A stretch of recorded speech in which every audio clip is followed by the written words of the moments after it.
করছে না। আমরা তাদের কাছে বিবেক ভোট দাবি করছি। বিজেপির যারা করেন, যারা আদি বিজেপি, পুরনো বিজেপি, যারা একসময় আমাদের সাথে কাঁধে কাঁধ মিলিয়ে সিপিএমের সঙ্গে লড়াই করেছিলেন, তাদের কাছে আমরা বিবেক ভোট চেয়েছি যে এই গুন্ডা নিশীথ প্রামাণিক আপনার বিজেপি পার্টিকে হাইজ্যাক করে ফেলেছে। এবং বিজেপির যিনি জেলা সভাপতি সুকুমার এখন হচ্ছে নার্সিংহোম হসপিটালের আয়ামাসি, উনি হচ্ছে এখন সুকুমারের আয়ামাসি এই নিশীথের। এদেরকে আর ভোট দেওয়া যায় না। বিজেপি পার্টি অফিস, জেলার হেড অফিস ছিল ব্যাংকচাত্রা রোড, নিশীথের হাতে আসার পরে এখন ভেটাগুড়ি হয়েছে, তার বাড়ি হয়েছে বিজেপির হেড অফিস।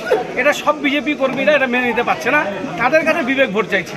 আর আমরা হিন্দু, দেখুন আমাদের মধ্যে কত ধর্মের প্রতি আবেগ, আমরা কত ধর্মভাগে ভালোবাসি, আবার আমরা পরধর্মের প্রতি সহিষ্ণু। আমাদের হিন্দু ধর্ম এটা শেখায় পরধর্মের প্রতি সহিষ্ণু হও। অন্যের ধর্মকে যদি আমি শ্রদ্ধা করতে না পারি, আমার ধর্মকে কে ভালোবাসবে? তাহলে হিংসার জন্ম হবে। তাই আমরাও হিন্দু, আমরা পরধর্মকে হিংসা করি না, পরধর্মের প্রতি আমরা সহিষ্ণু। আমরা আমাদের মতো আমাদের